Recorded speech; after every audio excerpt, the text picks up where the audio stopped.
What stops people from becoming successful is you look at your end goal and you see how far you are from it, and then a year later you realize you're still not there and you get frustrated.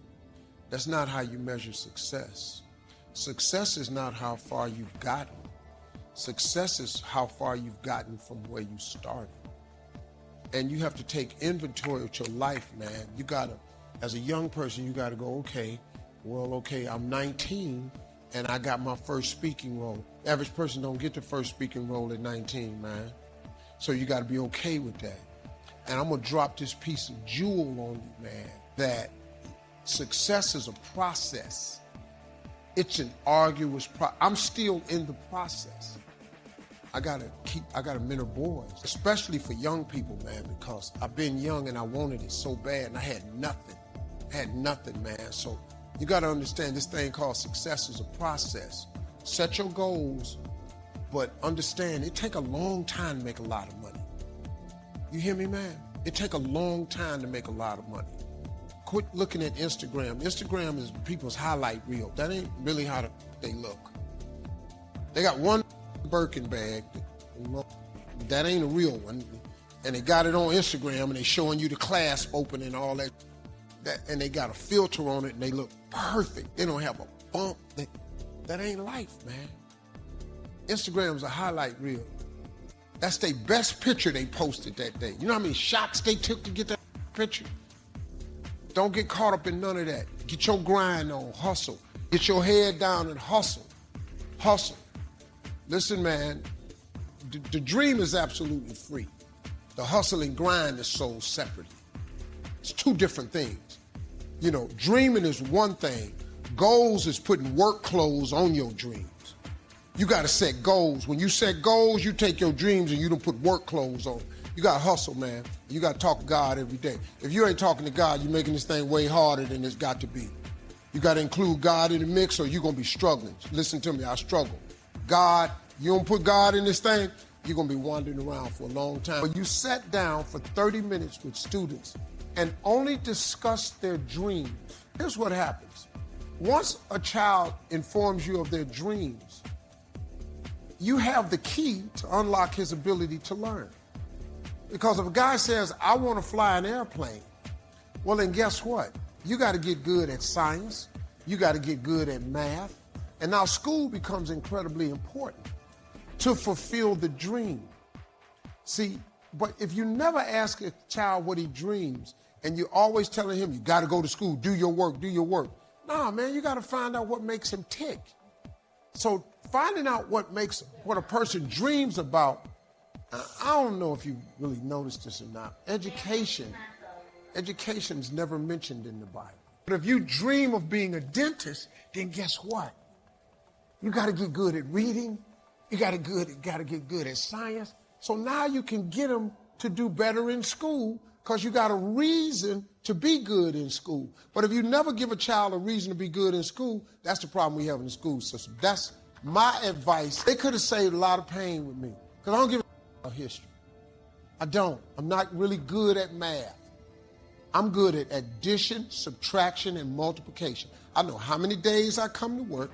I know how much I make each day, and I multiply that, and I know how much you owe me. That's all I need to know. The whole time, my whole ambition was to be on TV and to tell jokes.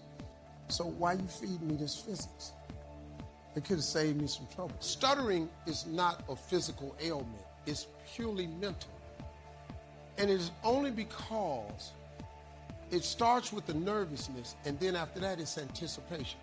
When you stutter, and people know you stutter, when they talk to you like this. So, how are you today? And you see that, and it locks you up, because you know they waiting on you to start this, I'm doing fine, and it locks you up. The way you, is the person here that stutters? You? Here's the deal, man. First of all, you start, okay, let me ask you a question. When you read, do you stutter? No, I know you don't. When you read, you don't stutter. When you talk to yourself, do you stutter? No. It's only when you talk externally to other people. That's the whole key. It starts because you've built up an anxiety and a nervousness. So the way you cover stuttering is you stop eye contact with people. You cannot look at people. You have to talk within yourself. So I have little boys that come to my mentoring camp that stutter.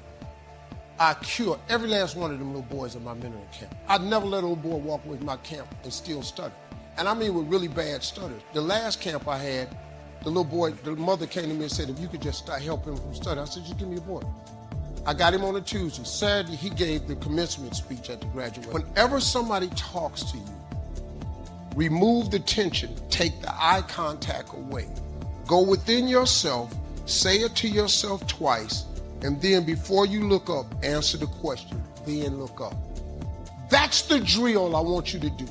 I want you to do it in the mirror. I want you to do it with a close friend of yours, and that's all I want you to do. After a while, you'll only have to say it to yourself once. Then you look up. After a while, you'll be able to look at them, say it to yourself internally, then say it. That's it, man. I'm gonna give you the second drill. This is how you do it. This is it. This is how you cure stuttering. There's nothing else. Staying away from the ST sounds, PR sounds, all that. No, man. It's just you. It's going within yourself. Now, ain't just the dude that I saw on the camera dancing? Yeah, so you got an extroverted side. You just gotta let it out. Next thing you do, tell yourself, I no longer stutter. Because it's mental. You gotta say this to yourself all the time. And act like you're reading all your thoughts, because you don't stutter when you read and you don't stutter when you talk to yourself. So you gotta get in that mirror and talk to yourself constantly, practice. I'm gonna show you how to do it, man. Tell jokes just in Cleveland and get famous. So I had to go away to get it done. But I think I understand. You can love your family and love your gift, and you shouldn't have to pick between the two, because guilt is the most useless emotion in the world. Guilt serves the purpose of no one except the person who's trying to apply it for manipulative purposes. Every time I've ever been guilty is because somebody, oh, you just done forgot us. Oh, so now you think you all that. No, I don't think. No, see what happened is you think that I'm all this, and you think I now think I'm this, when I'm really the same dude. One thing I learned about money doesn't change people.